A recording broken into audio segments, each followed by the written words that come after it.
Hi everybody, so welcome to English. Sorry we couldn't do this as a live lesson, but hopefully you'll be able to do it at home.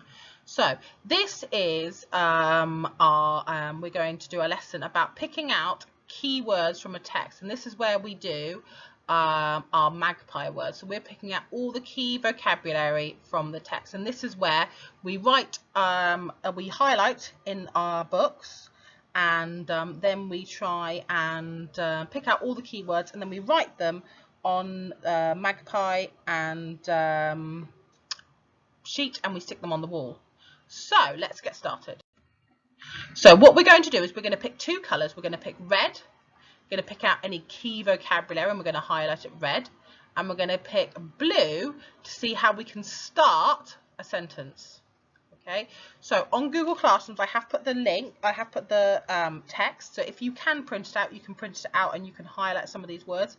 If you can't, that's absolutely fine, and you need a red pen or felt tip pen or pencil crayon, and a blue one if you can. If you haven't got a printer to print out the work, that's absolutely fine. You can just do the magpie words, key vocabulary at the end. So we're going to see, remember, what interesting ways we can start a sentence and the interesting key vocabulary. So the first thing is we're starting with once there was.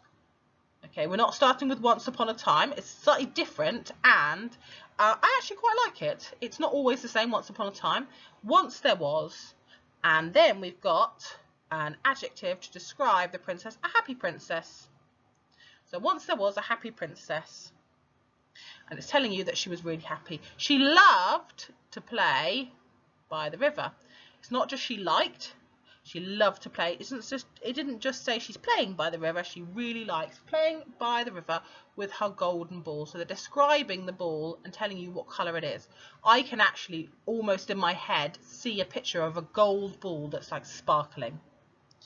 So the next bit we've got is one day. It's a nice way to start a sentence. One day the golden ball fell into the river. Just then, oh, that's a really nice way to start a sentence. Just then, up jumped a frog. And then you've got here, I'm going to do it in yellow, you've got these which are speech marks, which we're going to talk about in another lesson. Just have to sort of point them out to you. So, if I get your ball back, will you make me a promise? Now, this is a nice word, promise. So what he's asking, the frog's asking the princess to make her a promise, which means obviously you can't break it. So I like the word promise, that I might write a story and use the word promise in my story. He said, I will, the princess promised. You must let me sit with you, eat with you, and sleep on your bed, said the frog. I promise, said the princess. And then we're starting a new sentence. So it's a nice way to start a sentence. Not just the frog jumped. So the frog jumped into the river and got the golden ball back. Then we have the princess was happy to have it back. So you've got the word here, happy. You could use a different word instead of happy. You could have written something like she was excited, she was ecstatic, she was very pleased to have it back.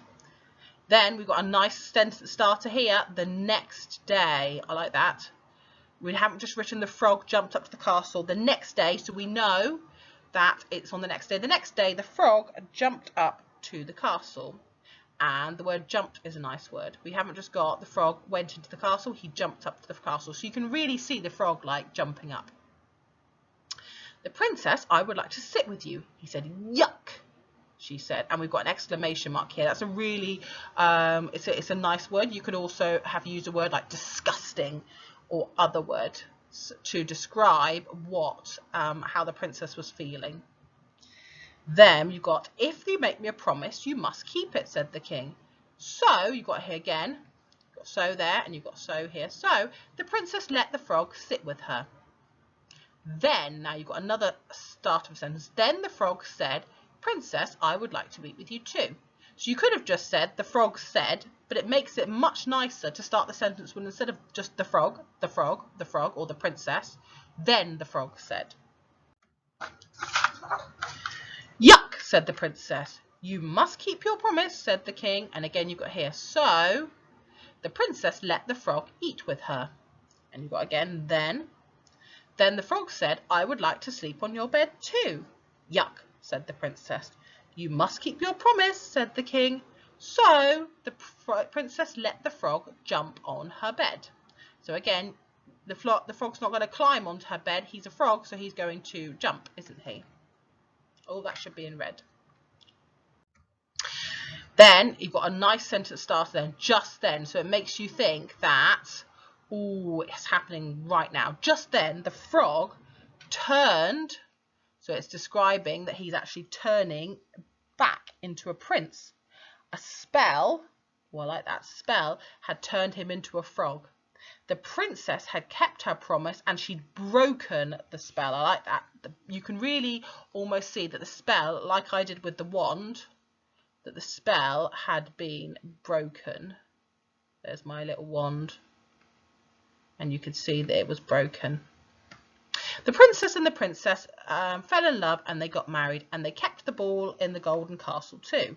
Now you can see with this, I haven't written they lived happily ever after, the end, because you don't need to. You don't always need to end a story with that. It says that the prince and the princess fell in love and they got married, so you can tell that they're happy and that they live happily ever after. And then it also adds a little bit at the end, they kept the golden ball in the castle too. You could write the end here, but you don't need to. So I have put on Google Classrooms this magpie, but you can just write them in your book. So can we write down some of those interesting magpie words? So you could write in blue the words that start a sentence, and you could write in red the magpie words, the nice words that you're going to use in your writing. So I'm going to write in this one, I liked it when they wrote just then. I know it's 2 words, but that's okay. Just, oh, very wobbly, just then. And one of the magpie words I'm going to steal is, I liked it when they wrote the word broken, because I think that's a nice word to describe how the spell was broken, and that you can almost feel like you can hear something breaking with the word broken. So I've just written 2, but you're going to see if you can write lots down. So you're going to write the nice sentence openers in blue, so like the words like just then, so, once, one day, the next day, and then you're going to write the other words that you would like to use in your writing in red. Okay? Have a go and see how you get on.